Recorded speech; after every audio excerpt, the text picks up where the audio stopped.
Hey y'all, Jamie here, proud 54-year-old trans woman from New Orleans. So, where last I left off, Houston had gotten hot. I don't mean the temperature. The cops had decided they did not want any more trans prostitution in Montrose, although, good luck with that endeavor, they did not succeed permanently. They only got us out of town. Later on, honey, if you go there today, you can still find a hooker. So, we went to New Orleans. At first, we were staying on Tulane Avenue, but Terry and I got the bright idea that we wanted to go live at a hotel called the Warwick. And the Warwick was this big old hotel downtown on Gravier Street in the CBD in New Orleans. And so we got a room there. And while we're there, we're on like the sixth floor, and they have all kinds of thick shag red carpet, and it looks like the bordello of blood. Like it's so cheesy. So we thought it was grand though, because we had room service and maid service, and we thought we were just chewing it.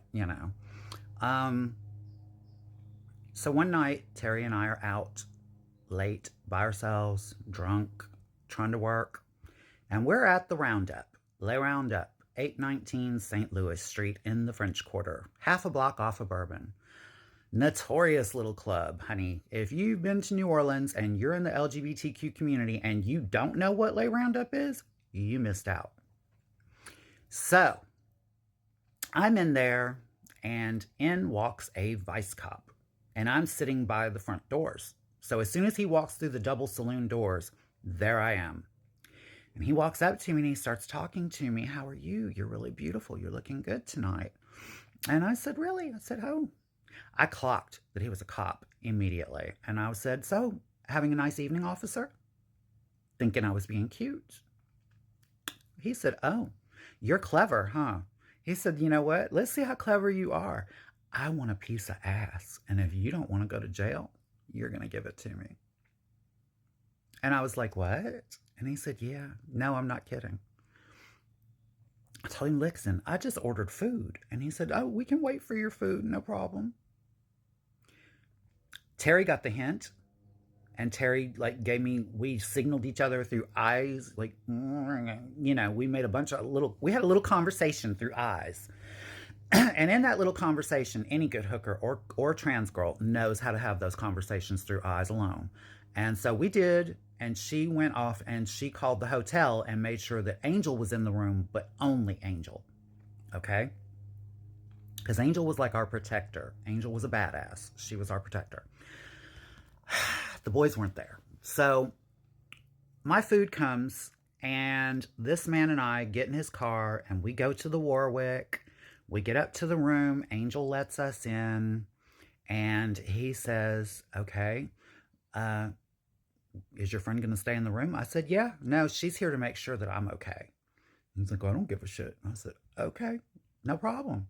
I put my food, it was a plate of red beans and rice with smoked sausage, never forget it.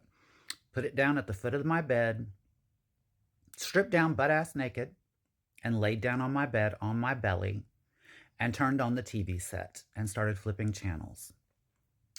And he looked at me, and he said, is that what I thought we're going to fuck, right? And I said, yeah, no, climb on. See, you didn't threaten me for a good time. You threatened me for a piece of ass. So a piece of ass is what you get. You don't get my participation. And he laid there in front of Angel. He climbed on my back and he humped away for about 5 minutes, because that's all most men last, and busted his nut and said, I can't believe you didn't have any reaction. I said, I can't believe you thought that this was going to go your way. I said, you know what? I said, I'm glad you enjoyed yourself, but if you ever think about doing this to me again, you may as well get ready to lose your badge and take me to jail, because this is never going to happen again. Not ever in your whole life. And I saw him out the door. So we get out there, and I go to work the next night with Terry, and we're out, and as usual, we're getting a little cocktailed, a little tipsy, and we decided to surprise the gang back at the hotel. Everybody was waiting on us to come home and bring back food. So we went to a little restaurant around the corner from the Roundup called Deja Vu, and we picked up steak and eggs and grits for six. 6 plates of steak and ribeye steaks with eggs and grits for all of us. And we go back to the hotel, just shitty drunk, storming into the room. You know, yes, I'm sure we looked that bad too. And we lay the 6 plates of food out on one of the beds, and they're like in the styrofoam containers, you know, and we lay them out on the beds. And Damon starts yelling at me. Why are you drunk? Where the hell have you been? You're just now getting home? What is this? And he picks me up and he throws me on my back on the bed in the middle of 6 to-go containers full of food. Hot food, grits, egg yolks, all over my back and my ass. I jumped up out of that bed so fast, and before I could even think about what I had done or before the girls could even stop me, I picked up a chair, a solid wooden chair, and I picked it up and I cracked it over his back as hard as I fucking could. And I shattered that chair into about 15 pieces.